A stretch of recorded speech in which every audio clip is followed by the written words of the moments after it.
बहन अमृता, मैं इनकी अर्धांगिनी फ्रांसा की। और हमारी स्टोरी थोड़ी अलग सी है, क्योंकि मेरे जो नाना और दादा थे वो पार्टीशन के टाइम रावलपिंडी और लाहौर से आए थे और काफ़ी उन्होंने मुश्किलें झेली थी कैंप में जब वो यहाँ आए थे। उसके बाद जब मैं बड़ी हुई उस वक़्त मेरे दादा जज थे और मेरी दोनों नानी और दादी हिंदू थे, मगर मेरे नाना और दादा दोनों सिख थे। उस वक़्त हम लोग सोचते नहीं थे इसमें कि ये अलग है, एक ही थे उस वक़्त। तो इस भाव से हम लोग बड़े हुए। हम लोग को सब कुछ सिखाया, मगर मेरी माँ हर वक़्त कहती थी कि पहले तुम अच्छे लोग बनो, यही तुम्हारा रिलीजन होना चाहिए कि तुम अच्छे हो और किसी को जानबूझ के दुख मत दो और गलत काम मत करो। तो हम इस भाव से बड़े हुए थे। ज़्यादा कुछ मालूम नहीं था। क्रिश्चियन स्कूल गए थे, इंग्लिश मीडियम स्कूल गए थे। हिंदी भी बोलनी कष्ट होती थी, क्योंकि फैमिली में भी हम लोग अंग्रेज़ी बोलते थे। सारे ब्रिटिश चले गए थे, सारे मेरे घर में छोड़ गए थे अपने लोग। तो जब मैं फ्रांसा से मिली, ये आए थे, अब 23 साल हो गए हम लोग की शादी को। ये जब आए थे दिल्ली, एक मेरी दोस्त थी हॉलैंड से, उनकी तबीयत ख़राब थी, तो मेरी माँ और मैंने उनका ख्याल रखा था और वो दिल्ली से होते हुए पौंडीचेरी गई थी, इनसे मिली थी। तो जब वो वापस जा रही थी, उन्होंने एक चिट्ठी दी थी इनको कि ये चिट्ठी आप जाकर इन महिलाओं को दे दीजिएगा मेरी तरफ से, मेरे दोस्तों को। तो ये वो चिट्ठी लेके घर आए थे शाम को मिलने के लिए। मेरे पिताजी को गुजरे हुए 2 महीने हुए थे उस वक़्त। वो यूएन में काम करते थे, कंसल्टेंट थे, और नेपाल में वो अपना नेपाल गवर्नमेंट के लिए फैक्ट्री लगा रहे थे। वो वुल के एक्सपर्ट थे और उनका देहांत वहीं हुआ था। तो जब हम उनको वापस लेकर आए थे और उनका सब क्रियाक्रम किया था, डेथ सर्टिफिकेट नहीं मिला था उस वक़्त हमें। तो जब इनसे मुलाकात हुई थी, ये हमको मिले 2 महीने उनके गुज़रने के बाद, और वो गए थे नेपाल जा रहे थे, जर्नलिस्ट थे तो वो नेपाल ही जा रहे थे। तो मेरी माँ ने इनसे कहा कि आप जा रहे हो तो हमारे डेथ सर्टिफिकेट ले आइएगा वहाँ से। तो ये मेरे पिताजी को नहीं जानते थे, मगर ये मेरे पिताजी का डेथ सर्टिफिकेट वहाँ से लेकर आए थे।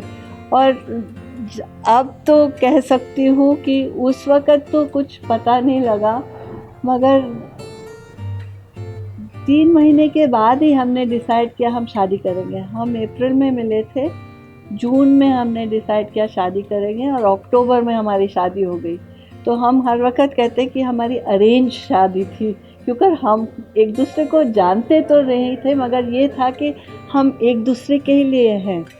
और आज 23 साल के बाद मैं कह सकती हूँ आज मैं उनको ज़्यादा चाहती हूँ जितना पहले नहीं चाहती थी, क्योंकि अब हम जानते हैं, अपनी ज़िंदगी हमने एक साथ बनी है। और जो भारत का इनके साथ प्रेम है वो मेरे लिए बहुत बहुत मायने रखता है, क्योंकि इन्होंने अपनी पूरी ज़िंदगी भारत माता के काम पे ही और सनातन धर्म को बचाने के लिए ही लगा दी है। और मैं भी कह सकती हूँ कि जो भी सनातन धर्म है, हिंदू है, जो कहते हैं हिंदुइज़्म है, ये मैंने इनसे सीखा, क्योंकि अपनी फैमिली से नहीं सीखा, इनसे सीखा। क्योंकि जब मैं इनसे मिली और मैंने देखा ये कितना पढ़ते हैं और कितना उनका लगाव है, उसके साथ मैंने भी इनके साथ जुड़ के फिर सीखा, मेडिटेशन कोर्सेज़ किए, बनारस घूमे, सब जो धाम थे इनके साथ गए, और उसके साथ मेरा लगाव भारत माता के साथ ज़्यादा जुड़ गया। और उसके बाद जैसे अब 20 साल हो गए जब इनको नचिकेता अवार्ड मिला था पार्लियामेंट में, 2005 में। 2005 में 2004. उसके बाद हम लोगों ने ये संस्था स्टार्ट की उसके पैसों के साथ कि हम कश्मीर के बहुत जाते थे। इन्होंने बहुत देखा अपने जर्नलिस्ट लाइफ में कि वहाँ क्या हो रहा है और लोग बताते नहीं थे कि क्या स्थिति है वहाँ पर।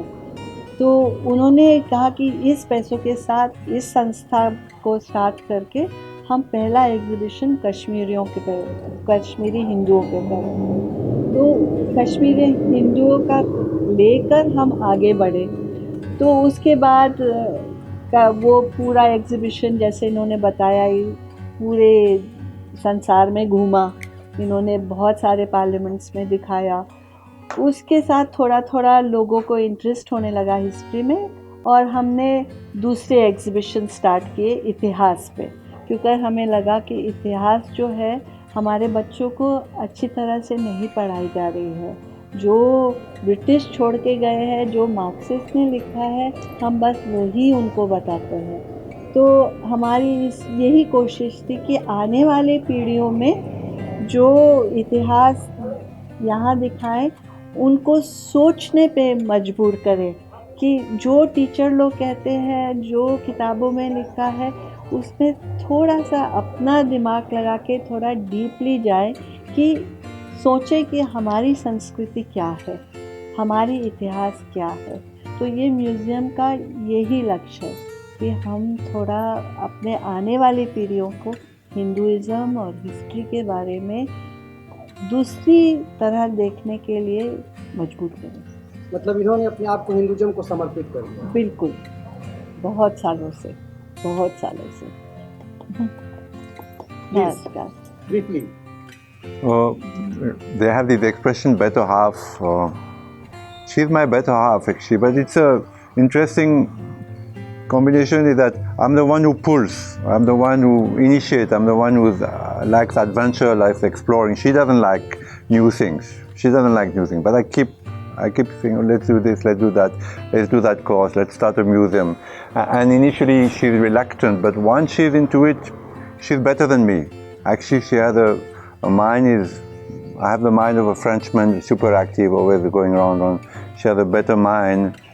She has a better meditative quality also. I remember when I wanted to do a Vipassana course. I dragged her. I really dragged her, and she didn't want to come. She didn't want to stay. But once she stayed, she was a much better student than me. So this museum, also because of her, because of her steadying influence, because of her support, has happened. So we are very grateful. I'm a Frenchman, I don't believe in destiny, but the way I met her looked like destiny. As she said, I brought a letter from a girlfriend to her mother and she opened the door, and then we were married a few months later. So yes, I do believe what that. What is Hinduism? So Hinduism is a knowledge, it's not a religion. What is propping up Hinduism is a spirituality. That who am I? What happens when I die? Who is God? How God manifests himself or herself at different times using different names, different scriptures. So there is a knowledge in this country, and there are tools to this knowledge. Pranayama and meditation and Ayurveda and Hatha Yoga. So there is a very vast and ancient knowledge in this country that goes under the name of Hinduism. But actually, when I started as a journalist, I started freelancing in the south of India because I was in Pondicherry.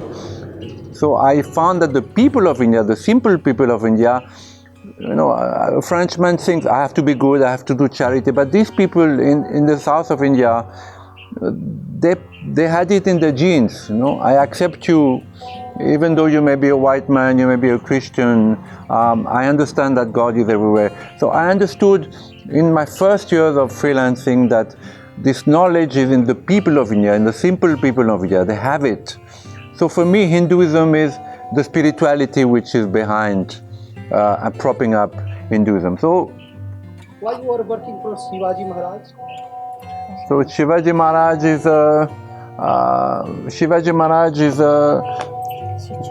You have to cut because that phone, someone is sending me 100 photos. Yeah. So Napoleon is a hero to the French people. Shivaji Maharaj is much above Napoleon because not only was an extraordinary warrior, but he was also a very spiritual man. He was a man that understood Hinduism in the sense that I just said, as a universal spirituality. He was a very secular person. And also, India owed him a lot. India was Napoleon was the person who unified, the first one who thought about unified Europe, even though he tried to do it by force. Shivaji Maharaj thought about unified India.